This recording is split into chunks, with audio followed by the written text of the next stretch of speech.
With our friends at Ally Financial, we know it's important to talk about why money matters in the women's game. And so that's why we have our segment called Money Matters. So Jen, we're going to talk a little bit about money. Obviously, as we've touched before, you are one of the original players for an expansion team. Yep. And I think expansion teams kind of represent how our game is growing and building in the future.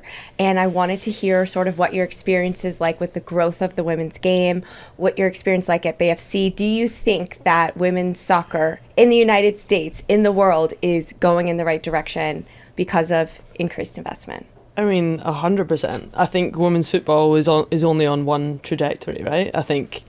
I always say that's one of the coolest things to still be a part of the game now is seeing the growth. I think you could see that at no matter what club you're at, though, if I'm honest, like hopefully.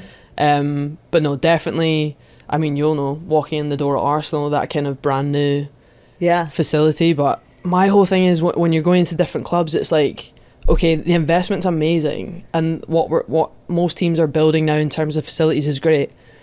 But I'm sure you guys will agree, like, we outgrow it so quickly. So quick. So it's like the next thing for me is how do we future-proof it? At Arsenal, we kind of saw that as well. We had this awesome new building that was kind of built into London Colney, and but before you know it, staff have doubled, or the roster's bigger, and it's like, you're extending the changing room, every 6 months also, and next minute, some staff don't have a desk or don't have an office because we haven't future-proofed. Yeah. And I think no matter what the investment at whatever level, I think that's how do we really think beyond 3-5 years? How do we think 10, 15, 20, like, because it is going one way. You see the sales of women's clubs now and they're ridiculous, compared to what they were bought for, especially in the USA, because they're standalone clubs, which is awesome. Yeah. But no, investment, partnerships, everything. Investments in standalone clubs is huge, but how do we future-proof it? I love that point. Me too. I knew it's a you new would. point. I'm obsessed. Because future-proof. Okay, Tobin and I spend a lot of our life talking about investment in the business of women's sports. It's sort of our passion. Sort of why we're all here with Recap Show. Yeah. And I've never heard it framed in that way. Yeah. Like we always talk about underinvestment, and then we talk about like kind of how we keep up and all the other elements, but it's a simple thing of future proofing, like making sure that the investment doesn't fit today but fits where you want to be. And that's such a basic concept of business. It's like when you're building a business, you're building on an idea of what you could be, not what you are today. And then applying that to a sports team, it's like, when they started BFC, they're like, here's the stadium, we're going to fill it, and we're going to do, but it's like, what are you going to do in 10 years? And now let's invest in that. Like that. Yeah. And that obviously takes money, but it also helps kind of the lack of investment that women's sports has endured for so long. Like it kind of allows us collectively to take advantage of the change. Because I think like so many people investing in women's sports are sort of like, this has been underinvested in for so long that it's almost like risky or hard or sticky. But it's like now everybody sees what an awesome investment it is. And so to take advantage by actually just like thinking down the road is the most efficient way to spend. Yeah, and I think we all understand budgets, right? Like every team's going to have a budget, but how many times you have to blow the budget out the park to then get more the next year? But I think the big difference that I've loved seeing over here is in England or UK, Europe, wherever, it's so highly defined on how the men's team does. Yeah. Whereas over here, you've got such an opportunity. Like, revenue is mainly through your men's team in Europe, right? The more successful the men's team, the more money that's going to get funneled into the women's team. Here, it's standalone women's teams that have big investors that come in and can really push it. And I think that's what's so cool about here. You've got a real opportunity to build massive clubs. Yeah, when you say standalone, it's really cool how you phrase that too, because I always say like kind of independent ownership for women's sports, but like these standalone clubs, like you said, BFC being one of them. What was that like for you, like putting on a badge that like for the first time, like only women, like this is a women's team, like was that like so crazy for you, that concept?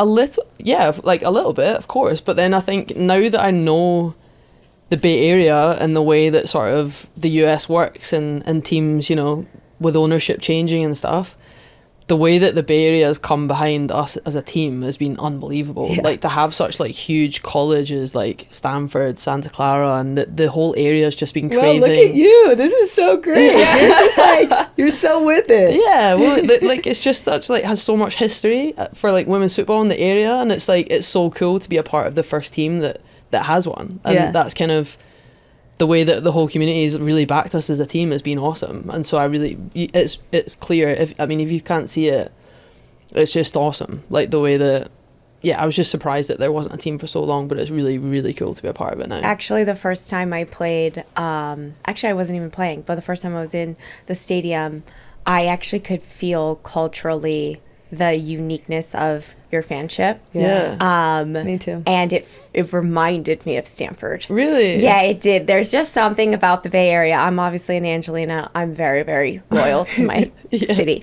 But there's something really special about the Bay, and I think you have incredible fans. Yeah. And similar to Angel City, it's easy to play for a club that was founded on the principles and the values that we all share and believe. And like, with good owners, with good people, with future thinkers, and it makes it like you're playing for something more every time. And it's really cool to see that come to life. I'm so glad you brought that up, because like, the founders have been awesome. Like, the original investors, and I'm pretty sure mainly are all women. And like, it is such a tech area.